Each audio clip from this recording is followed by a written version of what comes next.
Alright, welcome back to MTG Buddha. I've got a box of 1992 Topps Picture Cards.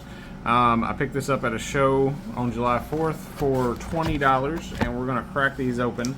I don't remember if there's anybody really good in 1992 that I'm looking for or not. What I'm going to do, though, is crack a few of the packs open on video, and then I'm going to open the rest of them off camera and come back and show you the best cards that I got. Some of the stars that I picked up out of the packs, and then any cards that may potentially be worth grading. But like I say, I'm going to do just a few packs opening them. These packs are kind of tough. I don't like to tug and tear and pull on them, so I actually use a knife to crack these open so they come out a little bit smoother, and then I don't ding up the corners and stuff as much as I would if I was trying to open it by cracking through there and pulling on the stuff. So we're going to go through these and see. We're going to do a couple packs just to see what we can find. I can't remember who the big rookies are from this year or anything. I know there's at least one draft pick card that I think I'm looking for, and then I'm looking for, oh, the card I'm looking for. Next card. This is the best pack to open. Alright. Chipper Jones prospect card. This is what I was looking for. I knew this was in here. I couldn't remember who else was in this set. But yeah, so I'm still looking for a 10 of these for my personal collection, and I can buy one. It's not super expensive, but I am hoping to pull one out of a pack that I can get a 10 on, because that's going to be the cooler thing. So this one looks pretty good, actually, centering and everything. Of course, straight out of the pack, edges look pretty good. Back centering looks pretty decent. I'm gonna go ahead and put this in a semi-rigid, but like I say, I've got a couple of copies of this. It's more fun to hunt for them out of packs, especially when I got this box for 20 bucks. If I can get this graded, I'm probably going to send it in to CGC.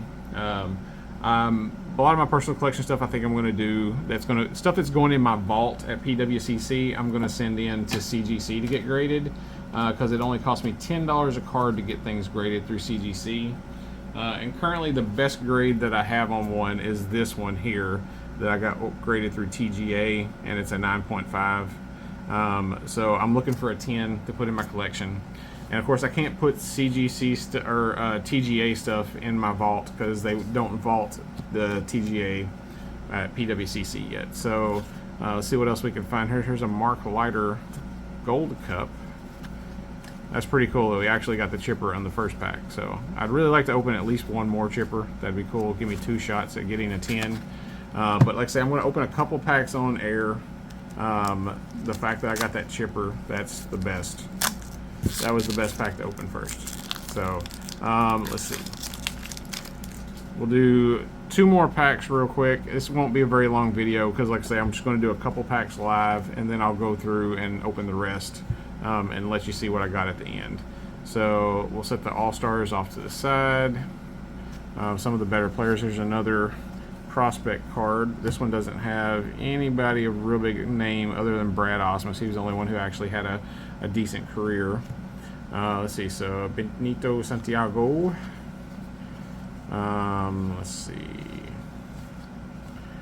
All right. Yep. So let me throw that down there. We're going to do one more pack, and then I'm going to pause the video, open up the rest off the air, and come back and show you the highlights. So this won't be a super long video. It'll be fairly quick. If you had to sit and watch me open every single one of these 1992 packs, it would be kind of tedious, and I don't want to do that to you. So I'm going to crack them open off air and then come back and show you all the highlights. So one more pack here, just so that way you can actually see a few packs get opened. Let's see, Tom Glavine All-Star, that's nice. Bagwell Rookie Cup card. We'll set that over here. Let's see, Torrey.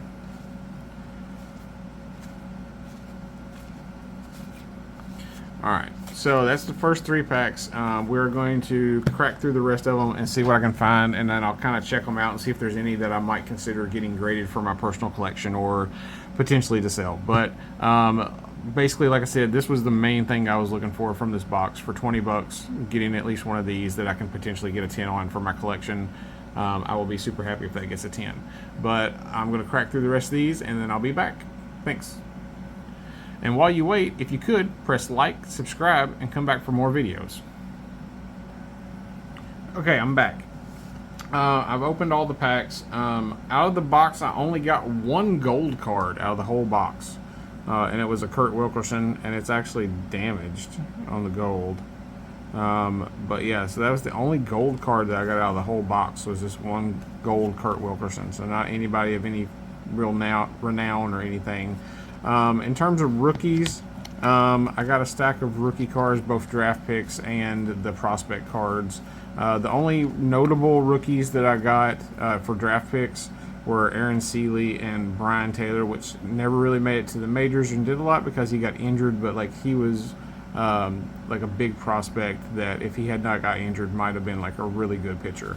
But yeah, they were the main ones. There were a couple other people who made it to the majors, but you know, weren't big names.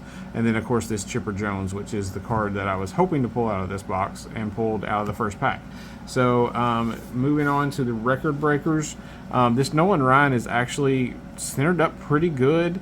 The corners and everything are great. The only thing that keeps me from wanting to send to get graded is if you can see there are two little fish eyes on the card right here, which would knock it down, so there's no way this would ever get a 10. But most of the cards in the All-Star set and stuff were off-centered a little bit. The only one that I probably will consider grading is this Tom Glavine. It didn't have any of the fish eyes. The centering was good. Edges and corners good. As a Braves fan, this being a Tom Glavine, I would consider grading this for my personal collection. Like I said, the centering was good, edges, everything. I didn't see any fish eyes. So that one might go off to get graded.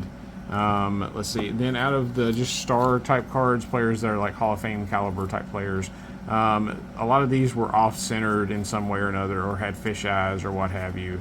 I would have definitely sent in the Ricky Henderson and the Maddox. The Maddox would have been for my personal collection. I would have sent the Ricky Henderson in if he wasn't off-center. The Dion would have been for my personal collection. He wasn't centered up. It was top to bottom off-center pretty good. But yeah, all of these here were off-centered in some way or what form. This Bo Jackson, I would have definitely loved to have had a 10 on Bo Jackson, but it's a little too off-centered right to left. If I sent it in, it would probably only get a 9. So I'm not going to bother sending it. But like I say, all these were off-centered, not worth sending in. I would have liked to have had a centered up Cal Ripken.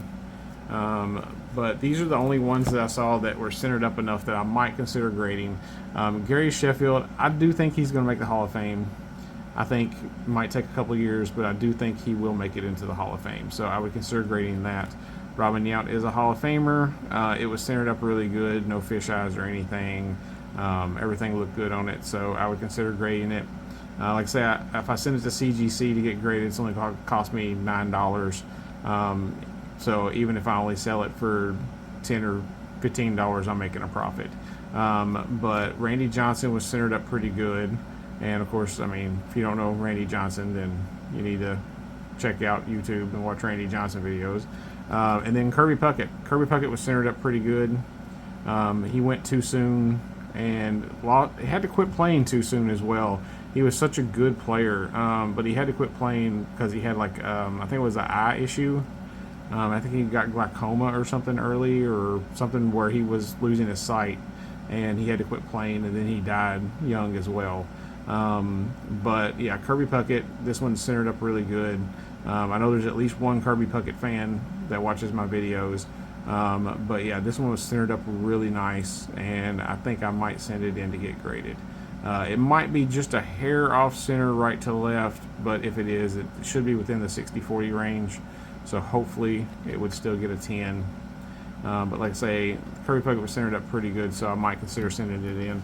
For $10 or $9, I think it would be worth sending in to get graded. But yeah, that's what I found for the video. Like I say, the card I was looking for, I found in the very first pack. So you saw that get opened. Found this chipper. Hopefully this chipper will get me a 10 for my personal collection. Hopefully you've enjoyed this video. If you did, I'd appreciate if you press like, subscribe, and come back for more videos. And hopefully you have a good rest of the day. Thanks.